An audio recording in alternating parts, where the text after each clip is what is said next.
Gaza में Israel के ताबड़तोड़ हमलों और हमास के सीज फायर के लिए तैयार हो जाने के बीच अब इजरायली फौज ने निर्णायक कार्रवाई की ओर कदम बढ़ा दिए हैं। इजरायल के पीएम नेतन्याहू ने गाजा सिटी को खाली कराने के आदेश जारी कर दिए हैं और इजरायली फौज अब फुल एक्शन में नजर आ रही है। इजरायली सेना ने गाजा सिटी में रहने वाले लाखों लोगों को शहर छोड़कर साउथ की दिशा में भागने के लिए और एक सिक्योर इलाके में रहने के लिए कहा है, लेकिन लोग अपना घर, अपना शहर छोड़ने के लिए तैयार नहीं हैं। इसके साथ ही गाजा पट्टी के सबसे बड़े शहर को आमजनों से खाली करवाकर इजरायली फौज वहां पर हमास के खिलाफ सीधी कार्रवाई करना चाहती है। गाजा पट्टी के सबसे बड़े और घने शहर को आमजनों से खाली करवाकर इजरायली फौज वहां अपने हमलों में तेजी लाना चाहती है ताकि हमास के लड़ाकों को नेस्तनाबूद किया जा सके।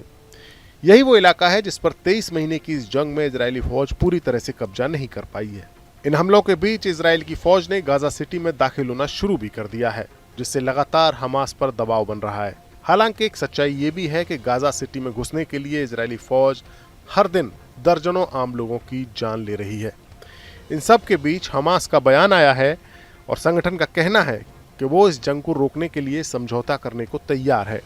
हमास ने एक बयान में कहा है कि वो किसी भी ऐसे सुझाव या प्रस्ताव के लिए तैयार है जो परमानेंट सीज फायर, गाजा पट्टी से इजरायली सेनाओं की पूरी वापसी और बिना शर्त मानवीय सहायता की आपूर्ति और तीसरे पक्ष की मीडिएशन में कैदियों की अदला बदली सुनिश्चित करे।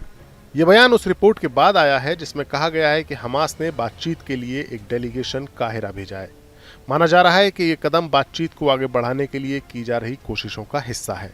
पिछले दिनों अमेरिकन प्रेसिडेंट डोनाल्ड ट्रंप के स्पेशल एनवॉय स्टीव विटकॉफ ने इजिप्ट और कतर के अधिकारियों से युद्ध विराम और बंधकों के सौदे पर चर्चा की थी। वहीं दूसरी ओर इजरायली फौज ने दावा किया है कि हाल के हफ्तों की कार्रवाई से उसने गाजा सिटी के बाहरी इलाकों पर कब्जा कर लिया है।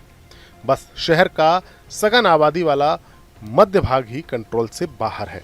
इजरायली फौज को शक है कि हमास के प्रभाव वाले शहर में ही इजरायली होस्टेजेस मौजूद हैं। माना जा रहा है कि हमास के पास अभी 48 बंधक होने की जानकारी है, जिनमें से 20 के जीवित होने की उम्मीद है। इजरायल ने गाजा सिटी की कई बहुमंजिली इमारतों को निशाना भी बनाया है। इजरायली पीएम बेंजामिन नेतन्याहू के गाजा सिटी पर कब्जा करने के ऑर्डर को अमल में लाने के लिए इजरायली फौज कई हफ्तों से गाजा सिटी के बाहरी इलाकों पर जमीनी और पूरे गाजा शहर पर हवाई हमले कर रही है। वहीं दूसरी ओर जो सहायता ग्रुप्स हैं, उन्होंने चेतावनी दी है कि गाजा शहर से बड़े पैमाने पर लोगों को निकालने से मानवीय संकट की स्थिति और विकराल हो सकती है। खाद्य संकट के मद्देनजर दुनिया के जो अग्रणी संगठन हैं, उन्होंने शहर को अकालग्रस्त घोषित किया है।